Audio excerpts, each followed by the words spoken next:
Aristotle is widely hailed as a pioneering intellect who flourished from 384 to 322 BCE. He was first a student of Plato. Then, when Plato retired, he left the academia which Plato founded, and he became the tutor of Alexander the Great and the two other future kings, Ptolemy and Cassander. His remarkable contributions span a multitude of disciplines, positioning him as the revered progenitor of logic, biology, political science, zoology, embryology, natural law, scientific method, rhetoric, psychology, realism, and even meteorology. Among his multifaceted pursuits, Aristotle's profound insights into the realm of communication hold enduring significance. In his notable works such as Rhetoric and Physics, Aristotle extensively explored the art of persuasion and the principles underlying successful communication. He distilled his theories into three crucial components: logos, ethos, and pathos. These elements encompass logic, credibility, and emotion, respectively. According to Aristotle, effective communication requires a harmonious integration of these three modes of persuasion. Furthermore, Aristotle presented a model of communication that offers valuable insights into the communication process itself, which is why in this video we bring you 5 practical ways to communicate effectively, drawing inspiration from the timeless philosophy of Aristotle. Number 1. Use logical arguments. Aristotle says, "Those who know, do. Those that understand, teach." One of the first things to consider when you want to communicate in a convincing way is to make sure you're being logical. Anyone can make a speech and tell people their opinion, but not everyone can be convincing. Not everybody can teach. Only those that know how to be logical can.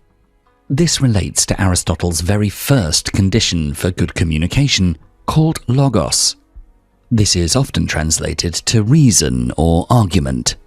It involves questions like, does the speaker use facts and reliable information?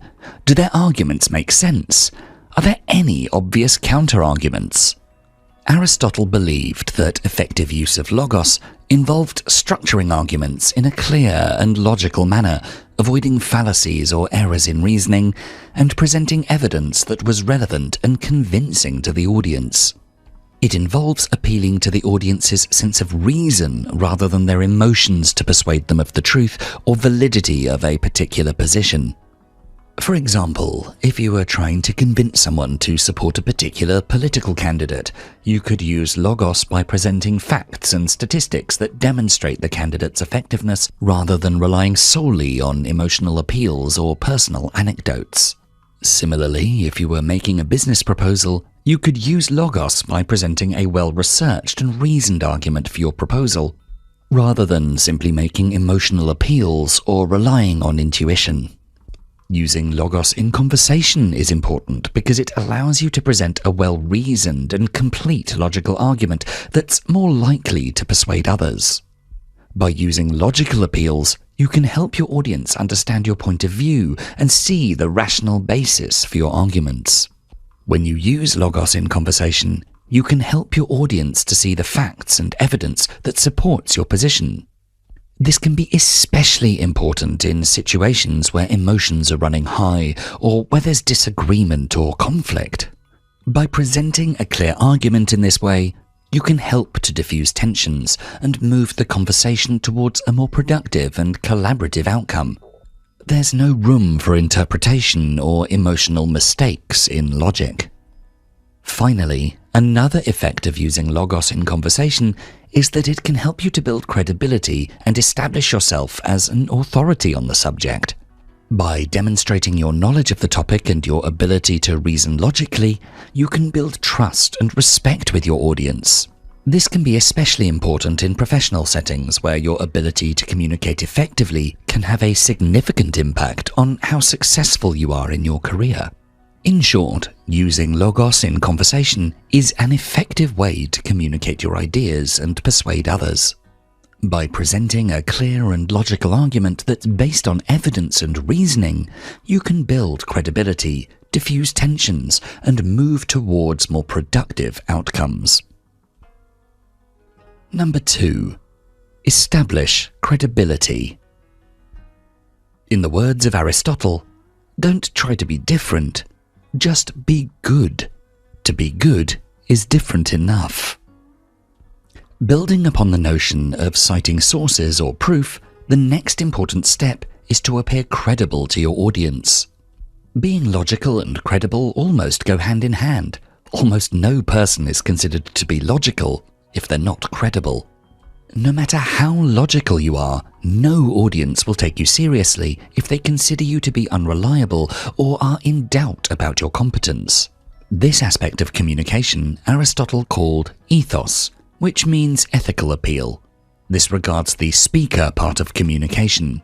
Who's talking, and do we trust them? You have to present your own character in a way that makes people trust you, or, better said, in a way that establishes credibility. Ethos differs from logos in the way that your entire character and who you are matter, not just the argument you intend to make. What people think of you in general, whether you're considered to be trustworthy as a person, it all matters in terms of credibility.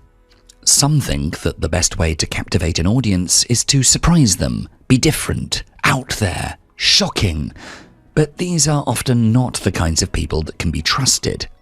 The best way to appear credible is through communicating well and consistently doing so. Credibility is measured by your audience. Do they believe you? And why?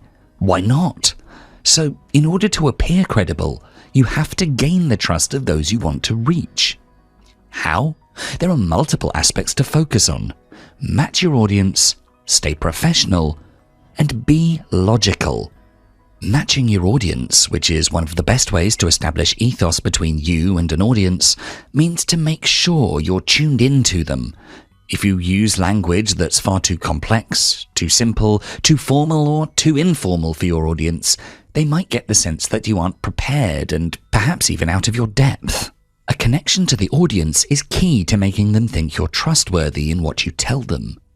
On the other hand, it's important to stay professional no matter what. If you allow yourself to get angry or flustered, your arguments will appear uncertain and chaotic.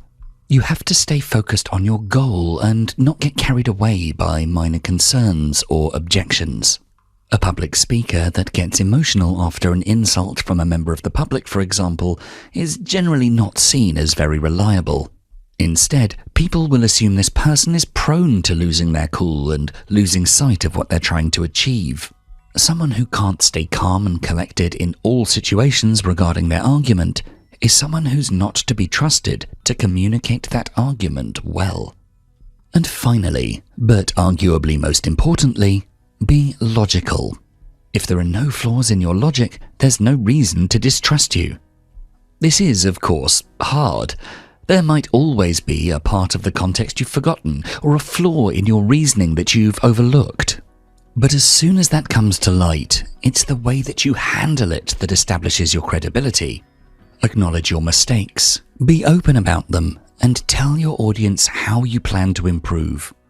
If you shove past mistakes under the proverbial rug, they might come up in the future and immediately strip you of any and all credibility you've built over time. Mistakes, even in logic, are okay, as long as you acknowledge them. Audiences trust an honest speaker most of all. Number 3. Use emotional appeals. Aristotle considered that educating the mind without educating the heart is no education at all. Connecting with an audience can be quite challenging, especially if it's a group that you feel far removed from in real life. So an absolute necessity when communicating is to know them well. You need to know what kind of people you'll be talking to and what that says about their interests, needs, values, and so on. When you manage to link whatever you're talking about to one of those, you'll make your topic relevant for them, and anyone will listen to what sounds relevant. Aristotle called this aspect of communication Pathos. Pathos stands for the emotional appeals you use to grab the attention of your audience.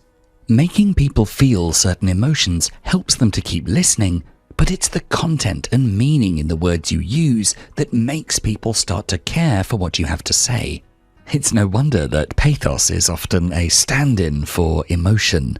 Or, even more on the nose, in traditional Greek it translates to suffering and experience.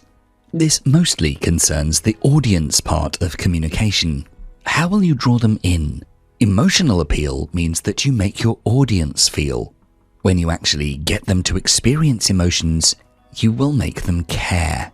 And an audience that cares is an audience that truly listens. One of the biggest mistakes up-and-coming public speakers make is to think that they can write one speech and present it to different audiences. This does not work. Your speech should have different versions depending on what kind of audience you'll present it to. When you talk about student experiences with elderly people, they'll be way less receptive than students or parents of students. So when you do have to speak to elderly people about student experiences, make sure to connect it to them specifically. Compare it to their experiences as elderly people, for example, being dependent on public transportation, or compare it to how their student times must have been. Make sure to make them feel emotion. Emotions cannot be brought to the surface on command. Many speakers seem to think that simply stating that something is worthy of anger, outrage, sadness, grief, and so on is enough to make their audience agree. But someone actually needs to experience the emotion in order to agree. The trick is, thus, to give the audience something that truly makes them feel. No emotion has to be named. Instead, a story should be told, a comparison should be made, or a real-life case should be brought to the listener's attention. Saying there's been a hurricane in a certain country doesn't evoke emotion, but telling people about a specific child that lost their parents due to that hurricane does. People need to be presented with a window through which they can step into the story you're telling them. They need to be pulled in through vivid language and accessible imagination. The kind of emotion to convey to your audience, however, is tricky. You can make them all feel down with a sad story, make them feel confident with a motivating speech filled with personal anecdotes, make them feel angry during a talk about an injustice, etc. The emotions you make people feel shape how they interpret what you have to say and what they want to do with that information after you're done speaking. When you want people to step up and take action as a result of your speech, it's probably not the best idea to make them feel depressed. But when you want to invoke a serious conversation, it's unhelpful to use humor and make people feel happy and light-hearted. The key to pathos is to make sure you say what you have to say in a way that makes people feel the emotions you want them to feel. As soon as you get your audience emotional, they'll start to care about what you have to say. Number 4. Use clear and concise language. According to Aristotle, to write well, express yourself like the common people, but think like a wise man. Aristotle stressed the importance of examining the style in which you talk. Some academics seem to think that, in order to show their expertise, they must use incredibly dense and difficult language. Big words, long sentences, and elaborate explanations. Whenever one writes something in that way, they feel competent and smart. And while using difficult language is, of course, a sign of intelligence, it's actually also one of the worst things to do when trying to convey a message to an audience. It alienates them. You don't want to make your audience feel dumb and less than you are. It will, at best, make them feel uneasy, and at worst, make them resent you. You might want to make sure you succeed on the logical front, for example, but long and difficult arguments with many premises might lose your audience anyway. It doesn't matter if you're being logical if your audience isn't listening. Or you might want to make sure your audience feels, but Even the most well-meaning speakers can confuse or mislead their audiences by using dramatic term after dramatic term, evoking emotion after emotion, until their speech becomes impossible to follow clearly. A good communicator knows how to translate the most intricate theories or plans that they know into words that any other could understand. Prioritizing clarity over extravagance is actually one of the most difficult skills to possess. It's essential to ensure that your audience understands your message to avoid confusion and disinterest. Therefore, while your speech should be engaging, it should also be clear and concise. It's true that allowing your creativity to run free carries a risk, just as boiling down your speech into the simplest terms does. The key is to find the right balance between using expressions that are more complex and stating things plainly. By striking this balance, you can hold your audience's attention while ensuring that they understand your message. Aristotle has multiple terms for multiple ways of speaking. Standard expressions or simple terms he calls kuria onomata. More creative expressions are called glotta. Newly coined expressions instead of more well-known ones are called pepoimena, and composite expressions ta dipla. The very first is a way to speak clearly, while the latter three are all ways to engage with an audience. The idea is to balance the first out with the latter three when appropriate. For example, talking about a death might be done in a creative way in order to evoke emotion and sympathy. You can say, no longer with us, in other words, use glotta, or met their maker, using pepoimena, or make something else up entirely, using ta dipla. What euphemism you would choose to describe a death depends on the emotion you're trying to evoke, but they are all more impactful than simply saying, he died. However, when talking about something more complicated or unknown, it's important to prioritize clarity over anything else. When talking about physics, for example, it becomes important not to use difficult terms that your audience might be unfamiliar with, but rather explain all terms in the simplest way possible. In order to have an audience not lose track of your speech, a majority of clear speech is needed, interchanged with the occasional idiom, euphemism, or other creative expression. Aristotle stresses that while it's important to keep your audience interested, you should make sure that you are also clear and concise enough for them to follow your speech without confusion, frustration, or difficulty. No matter how hard you try for your audience to listen, if they don't understand you, they simply won't care about what you have to say. Number 5. Practice communicating. Aristotle suggests that for the things we have to learn before we can do them, we learn by doing them. A good public speaker comes on stage knowing what they're about to say and how they want to say it. There's only one way to get to that point. Practice. Practicing doesn't just mean, in this case, standing in front of a mirror and reciting or memorizing lines. It means putting yourself out there and reflecting on every time you've communicated to an audience. What went right? What went wrong? What strengths do you have? And how could you improve them next time? You can't wait in the shadows and have the first time you step into the light be perfect. Instead, you must step into the light again and again and again until you become great.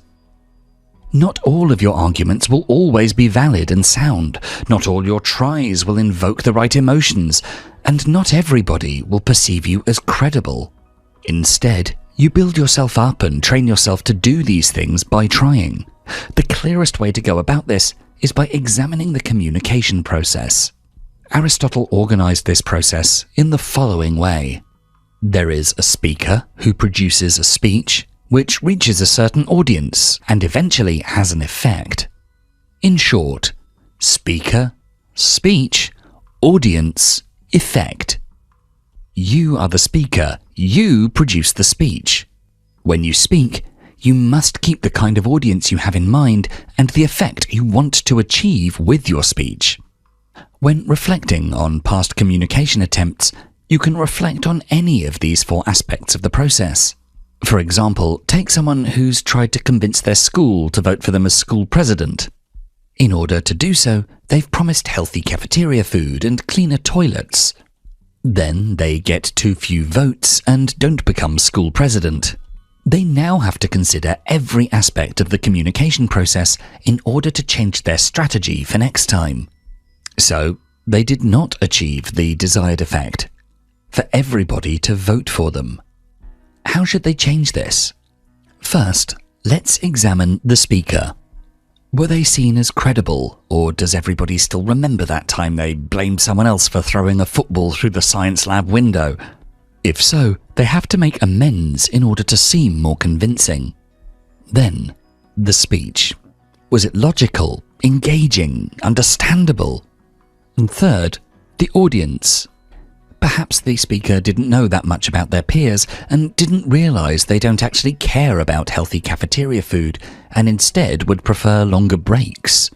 If you want to convince an audience to react in a certain way, in this example by voting, you have to implement their interests as well, or at least find a way to make them care about what you're trying to say. Clearly, the student in question hadn't examined their audience enough to know what would make them care. They should have focused on the break time as well. Lastly, the effect. If all else fails, it can also be helpful to examine the effect you wanted to achieve and see if you could settle for another effect. Perhaps this student could set the bar lower and not go for student president, but should maybe try to get signatures for a petition to include more healthy food in the cafeteria. No matter how prepared you think you are, when communicating, you will always realize new things in hindsight. This is why it's important to keep practicing and reflecting. Do your best to actually find more opportunities to try and communicate with others and examine how it goes. Those who practice the most grow the fastest.